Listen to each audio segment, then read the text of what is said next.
Okay. Good morning, everybody. Welcome to the Early Birds. Thank you all for joining us today to kick off AWS reInvent 2021. Excuse me.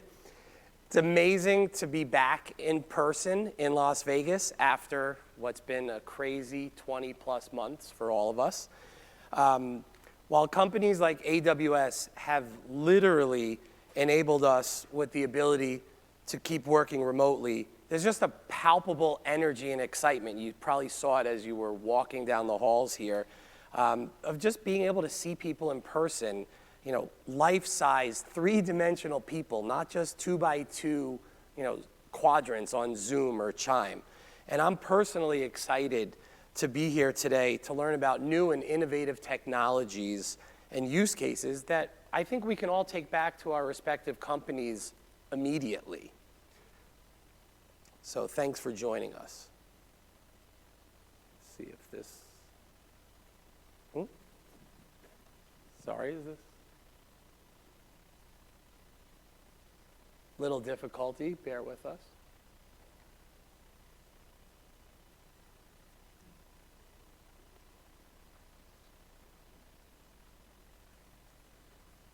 Thank you.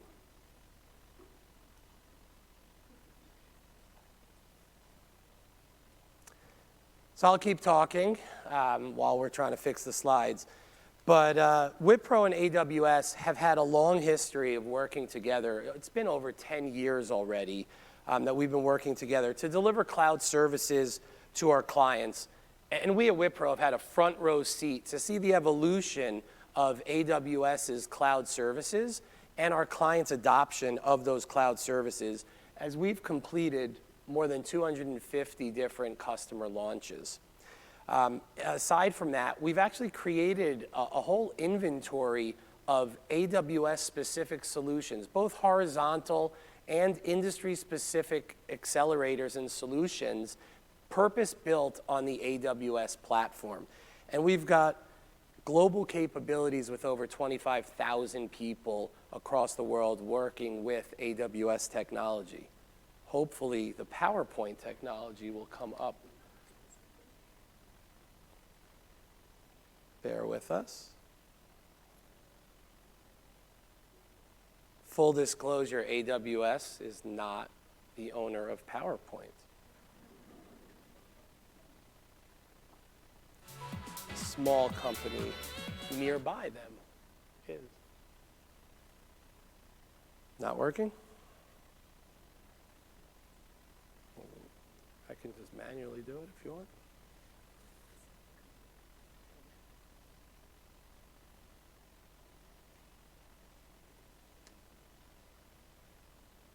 This did work earlier in the day.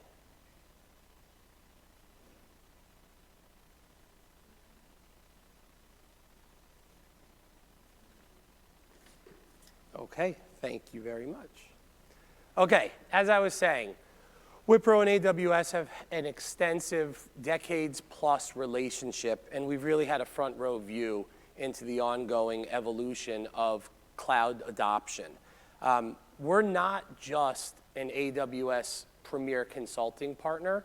We're actually a significant customer as well. So we have Wipro hosts many different contact centers, and we work with our clients, and we actually leverage AWS technologies in our contact centers. We're actually migrating many different contact centers that we run for our clients to AWS technology. We also have an AI platform that we call Homes that's not just built on AWS infrastructure, but it actually also leverages AWS machine learning to continuously improve our algorithms as well. And also, one last thing is we have what we call Topcoder, which is our crowdsourcing platform, which is not only built on AWS technology, but also as we have challenges for our developer community that we create applications for our clients, we'll actually spin up new AWS environments. We'll do all the necessary testing, security scanning, et cetera, and then we'll push those environments out to our clients' infrastructure on AWS as well to accelerate the adoption of those services. So Amid this pandemic, we've seen a huge shift in the marketplace. So clients aren't just asking for AWS as a cloud optimization or cloud migration technology anymore. It's more about, how do they differentiate themselves from a business perspective and accelerate their growth and their transformation agenda.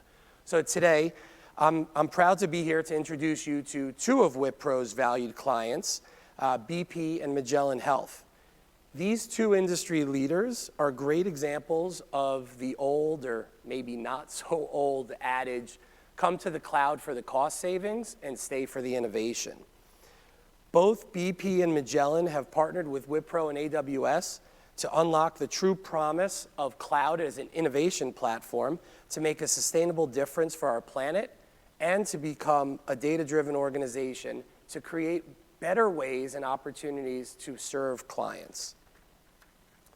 So we recently completed a survey of over 1,000 of our clients about what made their cloud journeys successful. And there were really three things that resonated throughout in terms of taking the cloud journey to the next level. And those were business transformation, innovation, and ambition. So cloud is not just a cost savings mechanism anymore. It's really a component of business transformation.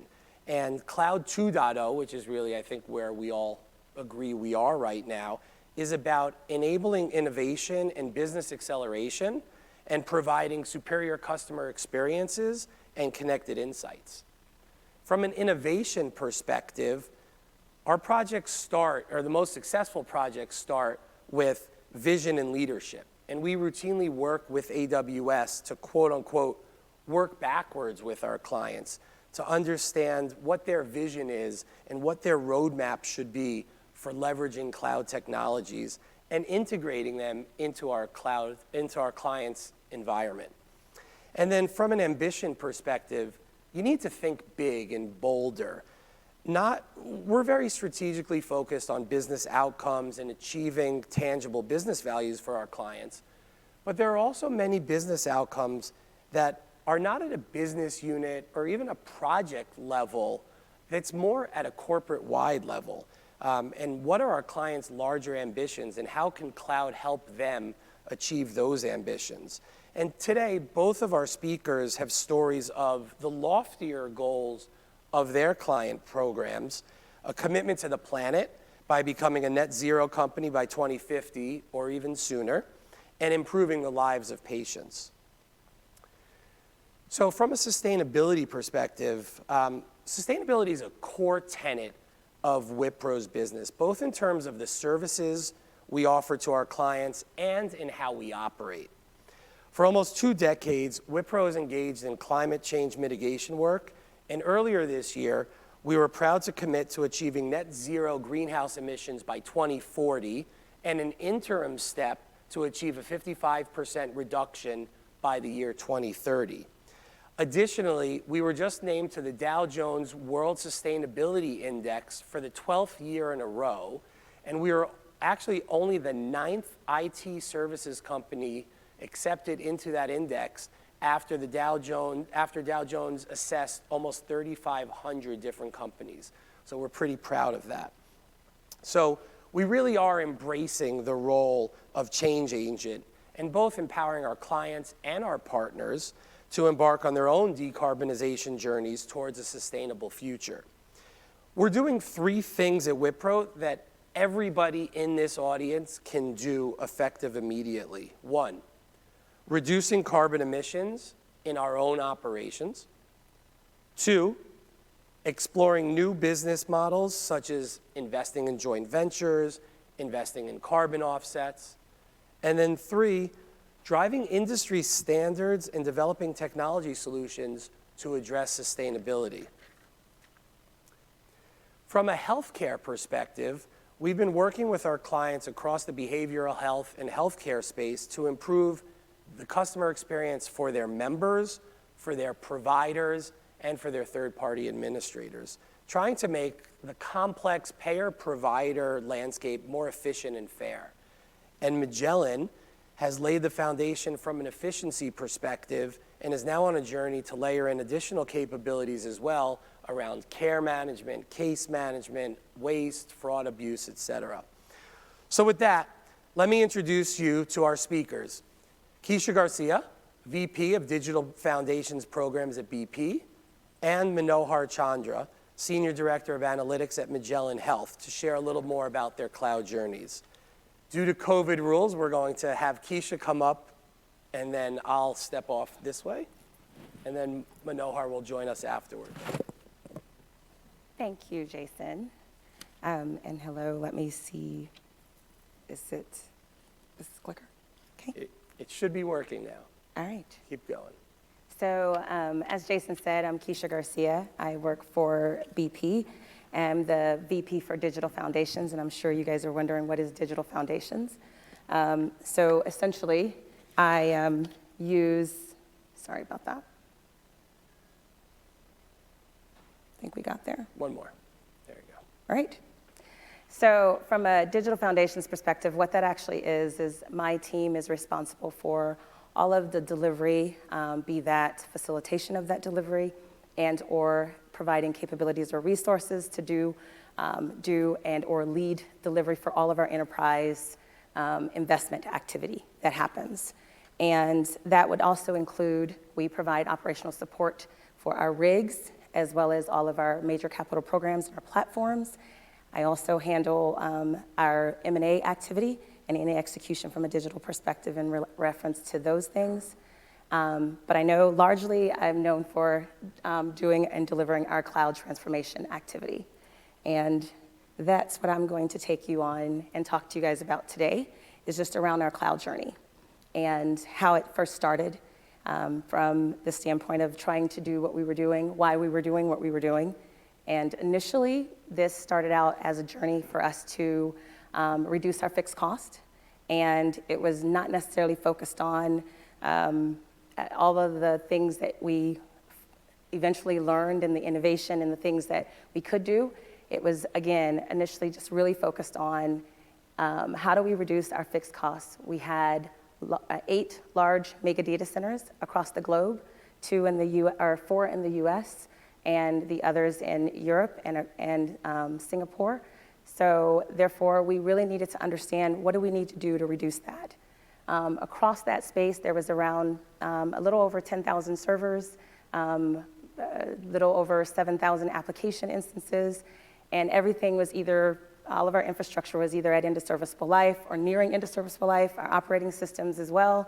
And it was about what do we need to do to reduce costs as quickly as we possibly can.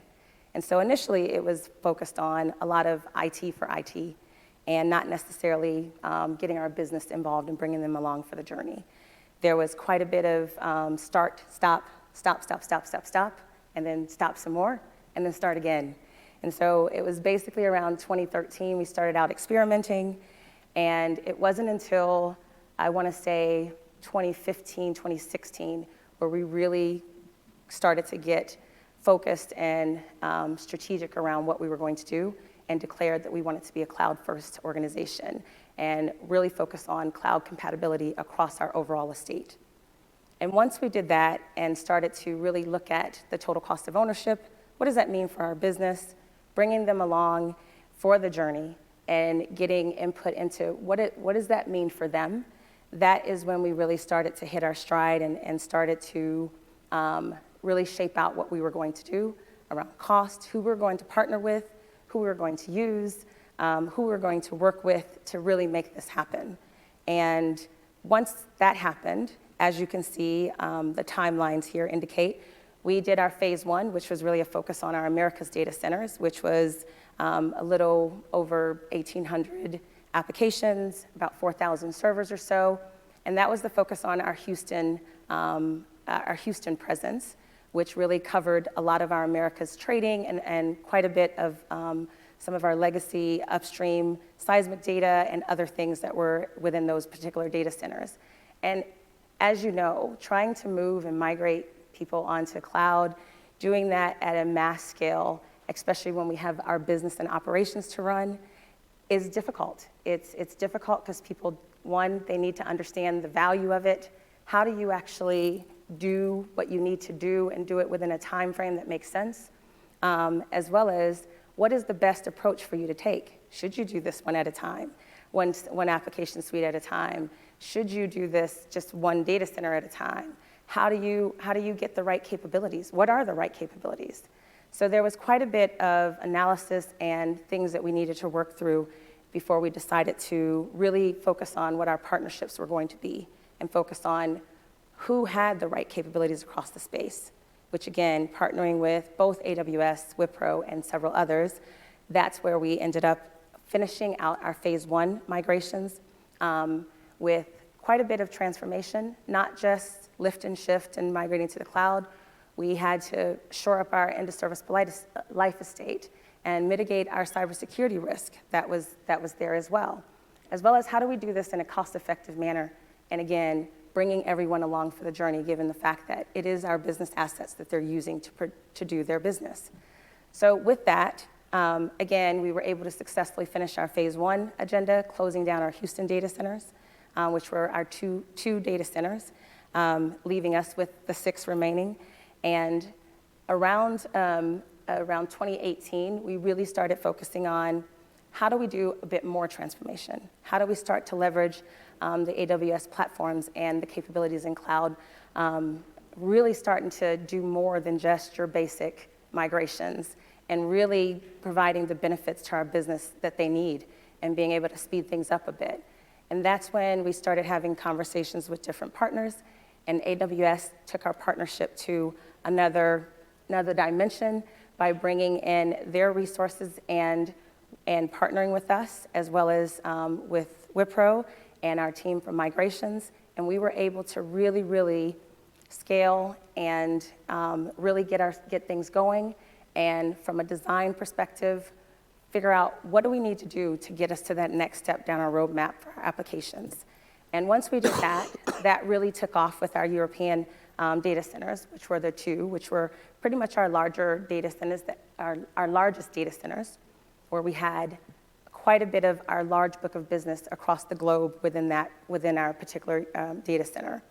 So for that to happen, we really needed to make sure that we had the right focus, the right capabilities, the right teams, and on top of it, how do we then get away from just driving from a cost perspective? How do we do more optimization? How do we do more reducing our footprint when it comes to reducing our carbon emissions? What do we need to do in order to really line up to what we're doing as a company now from BP's perspective? I'm not going to go through all the details of BP. I'm pretty sure, hopefully you guys are familiar with our company. We are now in the process of moving to an integrated energy company from an oil and gas company, and with that, with sustainability being our focus and our drivers. And as Jason said, getting to net zero by 2050 or sooner. And that is our driven piece. It's in our DNA, and it's what we're moving towards. And cloud is a huge proponent of that. And with that being said, closing down our European data centers will be a huge milestone for us. And by the end of 2022, we will have all of our applications exited and components ready to shut down our data centers by the mid of 2022, or by the mid of 2023 of next year, to shut the doors down and give the keys back. And then there's phase 3, which is the remaining data centers, which would be the remaining ones that are in our Chicago office, or Chicago area, as well as all of our regional data centers. We have over 78 different locations that are large in nature across the globe, and then small other refineries and other things where we have servers that make up the 10,000 or so that we started out with that we will need to then complete. But that's the thing, we don't want to just migrate. There's so much activity going on, and in order for digital to really be at the forefront of what we're doing from a sustainability perspective and drive that, that's where we want to make sure that we are doing as much as we can optimally do, and not just go in there and look at this as another migration.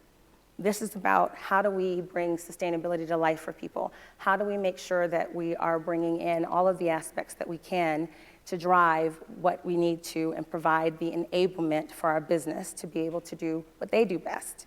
What we do best from a digital perspective, coupled on top of the right partnerships, how do we help to enable those businesses, the businesses that have remote operations or the businesses that are out in the middle of the ocean? How do we make sure that they're able to get to data? How do we make sure that they're able to process all of their things within the applications and be able to do what they need to do to utilize those assets in the most effective and efficient way? And that's where we're really taking the time to really plan out and think through what we do at each location. So with that, that's our journey in itself for our cloud transformation, which is, again, dropped into 3 phases. We're currently finishing up phase 2, as I said, with the European data centers, and we are fastly moving on to phase 4 as well, which I broke that out into our regional data centers as well. Those will get us to where we need to be we'll have, at that point, migrated and shut down or gone through at least over, I want to say 8,000 or so servers. And on top of it, we will have also migrated and moved over a good 5,000 to 6,000 or so applications. We're doing a lot of consolidation as well, and also, again, purging of data, as well as doing all the things that are necessary to bring about that efficiency that we need within our company and our organization. And to date, we've moved over, I want to say we've worked through at least over 2,000 to 3,000 terabytes of data already, and then also in counting. So it's been quite a feat and quite a long journey, but it's been a good journey, and we're still on that journey. One of the things that I mentioned was in 2019, we decided to take our partnership a bit further with AWS, our long-standing relationship that we've had with AWS. And we then began we're supplying AWS with renewable energy to power Amazon's data centers and some of their other operations. There's other partnerships and other things that we've put in place with AWS as well. But those are the things that we're trying to do to be at the heart of how we actually partner with like-minded customers or like-minded vendor partners to be able to meet our sustainability goals and aspirations. And similar to the AWS partnership, those are the things that we're looking to continue to do and move forward. But again, as you'll see on the slide, some of the things that we've done with, again, helping us to get to the integrated energy company that we aspire to be. It was the renewable growth ambitions that we had. All of the sustainability aims, we've worked with AWS to understand how do we make sure that we can leverage their technologies and tools to be able to help forward our cause in that. And then just to shore up our future foundations and to future-proof them, if you will, to hopefully make them evergreen. And what do we need to do in order to get there? So there's quite a bit of things that we're doing, both with AWS and Wipro, to bring forth a lot of our sustainability goals and aspirations that we're doing. And from those things that we've been able to do, that has greatly transitioned us into getting out of a lot of the manual work and our business to really be able to understand that cloud is not just about some idea up in the sky. The fact that we've been able to migrate our overall estate, our assets, onto our cloud platforms has enabled us beyond things that we didn't even think.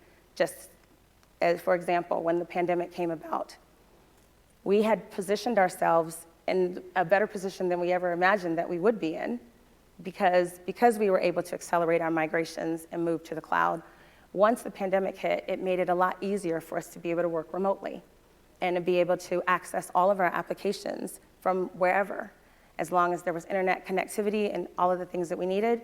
And from that aspect, everyone was able to do everything that they needed to do right from their homes, wherever their homes were, and everyone was able to connect and do all the things that were necessary. So it was quite timely, and that's when the business really began to understand the value and the power that we had around cloud, which again, we had already started with our partnerships with AWS, understanding their products and services and what could we leverage and what could we do more of in order to, one, use more cloud native technology, as well as also get further down our transformation roadmap. And so with that, being able to create tools that would allow us to reduce our emissions as well, which is, again, moving all of our workloads over to the AWS platform, but also being able to measure that and actually see our digital contribution to that, and then drive around those as well. But then further to that, just the capability that was given to us around the digital, a digital footprint around data, building out our data hubs, as well as providing capabilities around AI and IoT, and helping us to do remote monitoring within our rigs and our ships, and also on our platforms. But also all of the other things that were afforded to us around being able to do corrosion detection in our rigs and our platforms as well, utilizing AI and IoT, as well as our fault prediction and early detection of potential issues, all while an engineer is sitting in their home, being able to do that with the digital twin capability and/or some of the other things that we were able to build. So it's just beginning for us. And again, it's just beginning on the sense of how do we continue to bring the business along to understand and leverage the innovation that is now afforded to us now that we have fully leveraged our cloud capabilities with the partnerships that we've built. So again, it's been quite a journey. It's been a long time coming. I've talked about this so many times, but I'm always amazed at just how far we've come and the things that we're still capable and able to do, building the right partnerships, working with the right things, and bringing everyone along for the journey. And that's where we've been. Cool.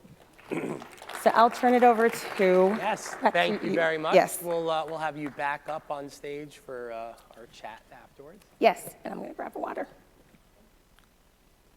So Mano, over to you. I'll wait for Keisha to come down.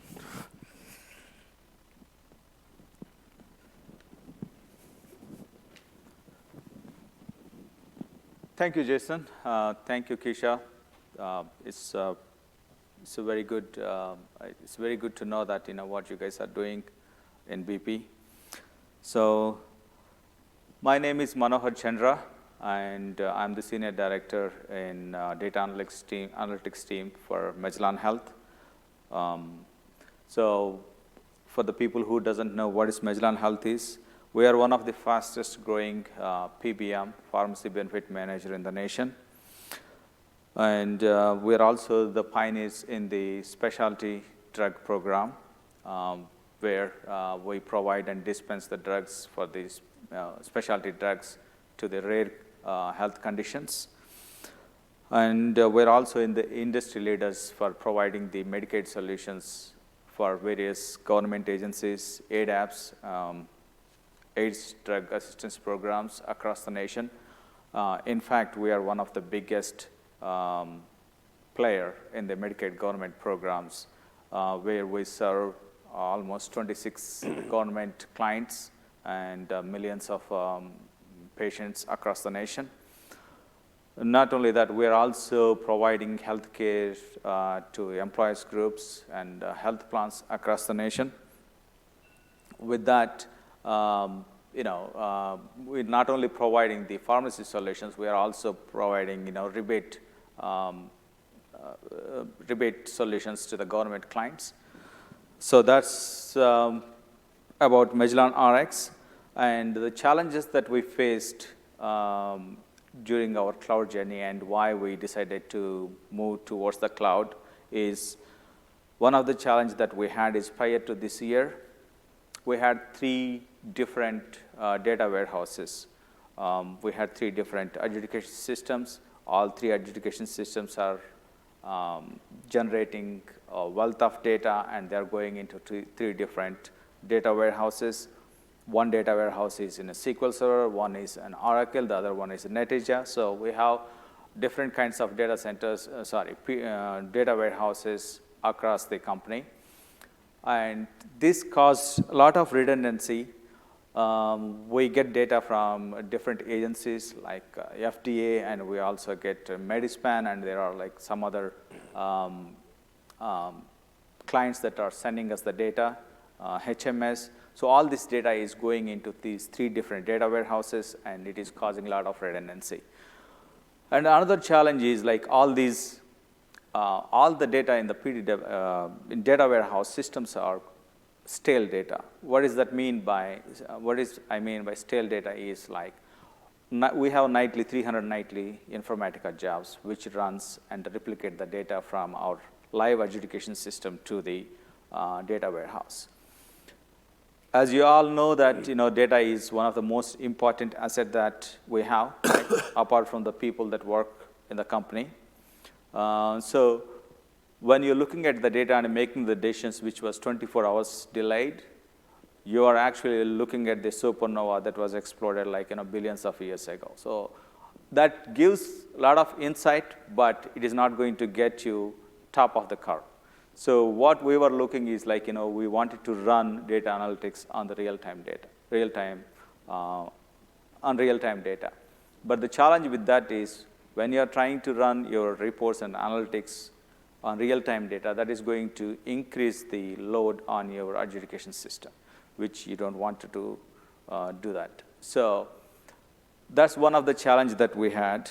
Apart from that, there is another challenge, which is our cost is going up every year, our licensing cost, because we have 3 different warehouses, 3 different technologies. Technology stack is scattered all over. So we need to consolidate, and we need to bring the data into a centralized location so that we can run our analytics on real time, as well as we can provide real-time data to our customers, to our business partners, so that they can utilize the data in real time and make decisions. So some of these healthcare decisions are mission critical. As you know that there is a person who is getting the real prescription in the pharmacy. If we don't have the right data and if we don't have the real-time data, we're not going to provide the right service. So that's one of the challenges that we're trying to solve. And the other thing is the quality of the data, right? So it is, your decision is as good as the quality of the data, right? You don't want to make your decision based on the stale data. And the last but not least is cost of maintenance. You don't make your decision of cloud journey based on the cost alone, but this is also one of the most important factor. Right. So those are the challenges that we were facing, and we decided in Magellan we should partner with AWS to migrate our data center, our PDW, 3 PDW instances to the cloud. We choose Amazon Redshift as our new data warehouse solution. Using Redshift, Magellan created a consolidated data solution. We moved out from the individual PDW data warehouses to the cloud a few months ago, and we're very happy that we are able to do that and achieve that by partnering with the AWS and Wipro. We used the Identity for the data replication into AWS cloud. So what it does is like, every 5 minutes, whatever we have the live data in our adjudication systems are getting replicated directly to the cloud. So if we run our analytics and if we run our reports on the cloud data warehouse, it is almost real time with the 5 minutes delay, which is remarkable compared to the 24 hours delay that we had before. Also, it made easy to distribute and consolidate the information across the platforms. We have SQL Server, Oracle, NetEase, as I mentioned. So we are able to bring that one to one centralized, consolidated data warehouse. So with that, we regained the capabilities that brings better data management and analytics. Our data lake team can support broad range of the business needs, and also we can provide the right information to our most vulnerable population, who are our members, right, who are going through the health conditions. Also, we have the capabilities and the sophistication in our new system where we can competitively, we can compete with our rivals, right, or other companies in the industry. We are able to decrease the total cost of the ownership, and we also accelerate our patient experience and better decision making. Also, we had some challenges with the environments, right? And we had Oracle database, and every time when Oracle come up with a different version or a patch, that we were, actually rushing to catch up. And also, we have so many contractual obligations with our government clients where they don't want us to be in the behind the versions. So what we were doing is we were rushing and we were spending our energy and time to catch up those upgrades. Now we can focus our abilities and capabilities on how we serve better to our patients and members. So this slide is showing, what was before and what is now. When you see the bottom half of the slide, we have a lot of data that is coming from Oracle SQL Server and flat files, which were extracted by the Informatica workflows, and it goes into the landing zone, and where we are existing architecture, where we have Informatica transformation logic, which is embedded in Netezza, and replicating into data warehouse. And there was a delay of 24 hours here because all these Informatica jobs runs nightly. That means once the operations are completed, right, when there's a downtime, to reduce the load on the real-time adjudication system. So there are a lot of 300 plus Informatica jobs, and also there are many other Informatica transformation jobs. So we have to pay licensing costs to Informatica, Netezza, and of course to Oracle. So the licensing costs are going through the roof, and also we have technology stack where it is getting older, and finding resources to support that. The cost is going up there too. So what we decided is, instead of getting rid of Informatica and Netezza and going to Attunity and Redshift solution. So here on top, you'll see the current solution, what we implemented. The data is going from Oracle SQL Server and flat files, and in real time, it is getting replicated and being loaded into Redshift, where it lands first in the landing zone, which is raw data, non-curated data, where you will see data in real time with 5 minutes delay. And we have SnapLogic pipelines, which runs and transforms this data and curate this data and make it usable for our business analyst, business intelligence teams, so that they can create reports. So with that, Jason. Thank you very much, Mano. Appreciate it. So we're going to ask Keisha to come back on stage. And with our COVID rules, we'll all mask up. And just a couple of quick questions as we wrap up the session. So Keisha, thank you again for your presentation. I think amazing what you guys have been able to accomplish over the last few years. You walked us through the multiple phases of your DC exits, which is impressive, and I'm sure many people in the audience would like to do the same. But you also threw out a lot of cool stuff: digital twin, predictive maintenance through machine learning. Can you elaborate a little bit more about some of the more advanced use cases beyond just migrating out of the data centers? Give us a little more color there. So, like I said, we have quite a bit of things that are going on across the organization. Lots of things that are happening specifically within our retail footprint. around mobility and convenience mobility and the things that we're doing there for just smart shopping and things that you see at the pump as well. So there's quite a bit of technology that we're using, utilizing the cloud capabilities and or AWS technologies from that front as well. But where it's really making a huge difference for us is in the intelligent operations space in our production area. Again, being able to do a lot of the remote monitoring has been great, but it's also allowing us to go along with the trends where things are the businesses are starting to look for things that are happening more closer to the businesses to where they are.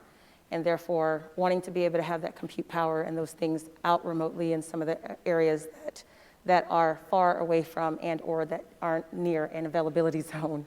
So therefore, having to partner with the likes of AWS to come up and utilize newer technology that they may have for edge capability to be able to do those things as well. So those are some of the things that we are looking to really extrapolate the value out of and drive those things going forward across quite a bit of our teams. And again, like I said, we're a global organization across many different countries and lots of remote locations where we're trying to do a lot of services. And to be able to do those without having to physically have someone there and or to be able to automate a lot of the processes and the things, or to be able to help us to be able to do things that we need to from a sustainability perspective, as well as be smarter with our technology when it comes to the sustainability aspect of it, as well as some of the things that we're doing also. Cool, thank you.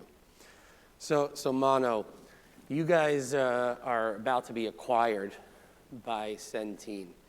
Can you talk a little bit about the value of leveraging the cloud from an integration perspective once that acquisition goes through? Right. Great question, Jason. So we are living in a corporate world where the acquisitions are everyday fact, right? So as I spoke before, like every time when we were acquired by some other company or we acquire another company, what is happening is we are marrying their systems. We have their data center, you have your data center, or they have their data warehouse and you have your data warehouse. So managing all these different data centers is not cost effective and it is not sustainable. So one thing that you wanted to make sure is integration should be simple and seamless, and it should not create any disruption for the member services or any customer service. So moving to the cloud is it is going to elevate the issues that are going to come up with the integration. Once if your data center is in Amazon or on the cloud, the integration is going to be much simpler since the other data warehouse is also on the cloud. So you have the scalability issues and integration is going to be much easier. Cool. So that this is very good timing for us, to moving to the cloud while this big acquisition is happening. Yes, and if you guys were not in the cloud, that integration and those synergies would probably take 12 months, even 6 longer. to 12 months, and it's going to be thought of. For sure. Yeah. So Keisha, a lot of people in the audience are probably thinking about how can they better embed sustainability metrics and just principles into their cloud programs. What kind of advice or guidance would you give people here on, how did you guys do it? What metrics were important to you, et cetera? Okay. So again, we've had our challenges of start and stopping and just going through the iterative approach of how do we improve and get better. But it's mainly around, we've been focused on educating our people and making sure that people understand all of the different aspects of sustainability, what we're doing, and our strategy. And 3 of the key main pillars that we're driving around our strategy from a BP perspective, because we have our own reinvent going on with our business, and that's more so around getting to net zero, as well as care for our planet, and then also improving people's lives. So for that, it's around the education and making sure that we're looking at everything that we're doing from a digital perspective, whether you're working on a support desk or you're working on actual core infrastructure, or you're a software engineer for the platform. All of those things, we're really driving our folks to really look at what do we need to do to be sustainable and fit to drive and help to drive in those 3 areas. And mainly, again, reducing our emissions with moving off and shutting down and turning off any on-prem servers as much as we possibly can. But then also, how do we do that within our designs that we're doing for our roadmaps and what we want to do for any of the new innovation that we're doing, and making sure that we're thinking from a sustainable perspective and sustainable technology. What do we need to use, and also the circulatory aspect of that. And then also, what's important to you, you measure. If it's not important to you, you don't measure it, you don't look at it. But we have to measure it because it's important to us, and to check our progress, and then to continue that improvement. So we measure our reductions, where we're going, what we're doing. We highlight across the space in our digital organization what each and all of our digital teams are doing around sustainability and how they're contributing. And then we also continue to conduct the educational aspects of those. But one of the big things in order to help us, because this is a huge journey that we're on with huge aspirations, and we cannot do it by ourselves. And that's the value of the partnerships that we need to drive and build. And that's where we are with really focusing on how do we really maximize our partnerships that we have with the likes of AWS, Wipro, and others.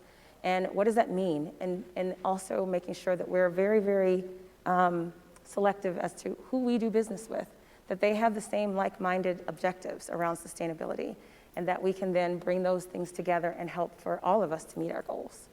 So those are some of the things that we're doing to ensure that sustainability, as well as digital, all of those things are within our DNA. And that's how we live every day. And that's what we're driving. Great, thank you. So Mano, you had your architecture chart up there. There's a lot of legacy technology that's in there, which I'm sure Magellan was paying licensing fees to everybody for. What kind of lessons learned would you give to the audience in terms of, as you're modernizing an enterprise data warehouse, or just in general, your data and analytics more broadly, what kind of guidance would you give to people in terms of reconciling legacy licensing costs with shifting to the cloud? So one thing that I would say is moving to cloud is not a project. You should not treat it as a project. It's a journey. Right? You have to do this. This is an iterative process. You have to make sure that, as Kesha mentioned, if you go with the mind of, I'm going to just, get rid of this data center from the on-premise and I'm moving everything to the cloud, lift and shift approach is not going to give you the savings, not going to give you the advantages that you're looking for. So you have to make sure that when you move from the on-premise to the cloud, it's a disruptive process. It's a good process. I'm not saying it's going to have a lot of positives. But at the same time, you have to bring your business partners with you. You have to bring your technology stack. You have to understand what kind of architecture you're going to adapt. So how it is going to give you the leg up when you deal with the competition in the market. So all these things in mind, keeping in your mind, you also make sure that it has to be cost effective, of course, right? So when we were on premise, we were paying license fees for 3 different vendors, 3 different IT vendors: Informatica, Netezza, Oracle. So when we come up with the new architecture, we have to make sure we're not going to end up with the same kind of situation where you're going to pay for multiple software vendors. And another thing is keep in your mind is what is going to be your after implementation support, post implementation support. So with all that keep in mind, we had to make right decisions. So just one follow-up question for you. So the metrics that you had in terms of operational cost reduction, ETL time reduction, things like that, were all pretty impressive. That's all internally focused. How do we improve operations? But can you give us some more detail for the patient impact for the work that you guys have done as well. Right. Ultimately, your goal should be how you're going to improve the customer satisfaction. So in our case, our philosophy is to help the members to lead healthy and vibrant lives. So whatever we do, whatever migration we do, whatever the technology stack we adapt, everything is based on customer satisfaction and members' satisfaction. So with this migration, initially whenever we run, previously when we run analytics, when we run the reports, and we provide the data to our customers, our members, it was stale. It was 24 hours old. Talking about 24 hours delay in getting the data to the customers, probably if you think 20 years ago, it's not a big deal. It's yesterday's data. You provide to the members, and they'll make the decisions based on yesterday's data. But today, we are moving at the lightning speed. So if you call the Uber, you wanted to see that on your phone how many feet away that car is from you. So we are living in that kind of world right now. So our goal is to provide the best-in-class experience to our members to make the right decisions which are going to impact their health and lives, which is happening with cloud migration. No, that's great. Thank you. So last question, and I'll throw it at both of you, but Keisha, we'll start with you.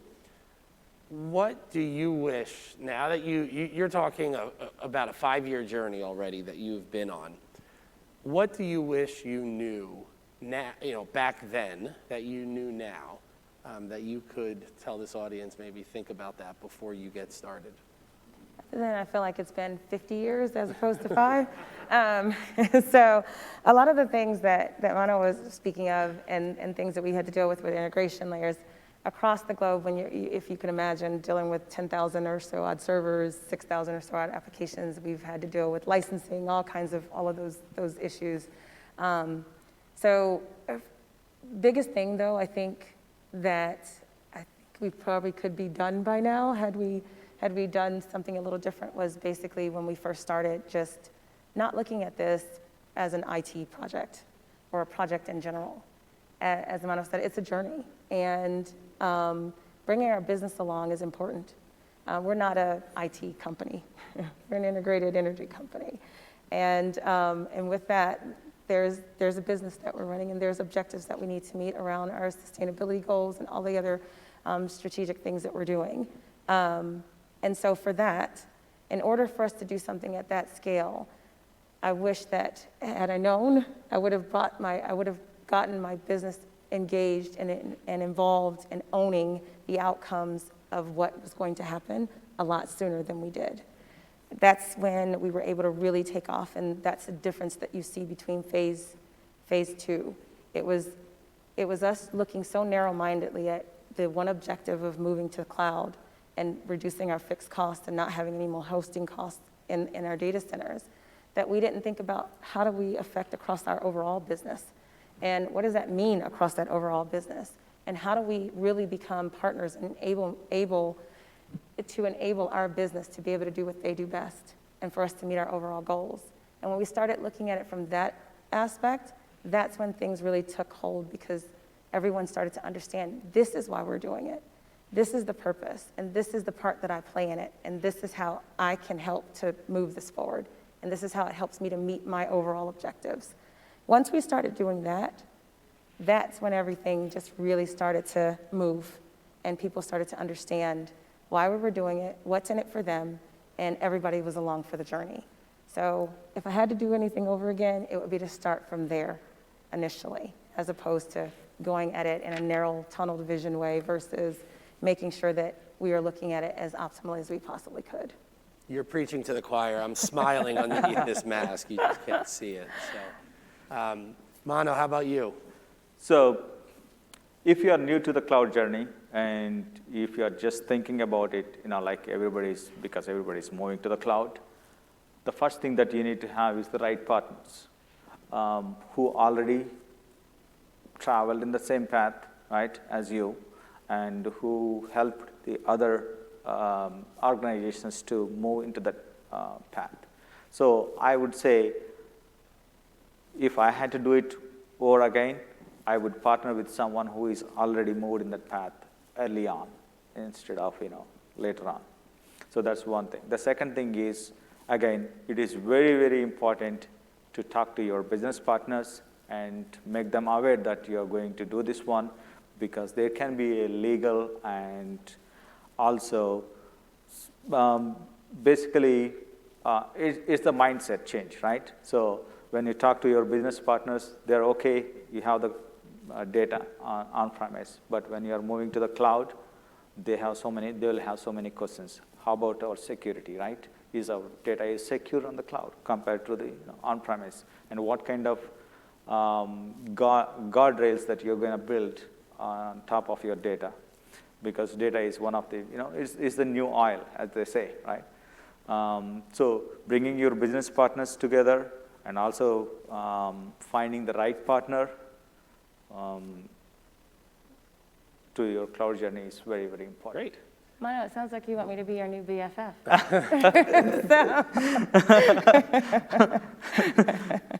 So You are. On behalf of everybody, thank you both for sharing your stories, your cloud journeys, and I know it's a journey, as you mentioned, and you're still going, so we look forward to hearing where you continue to move on this journey. But thank you very much for sharing your stories, very much appreciated, and hope everybody has a good week this week. Thank you for joining us this morning. Yes.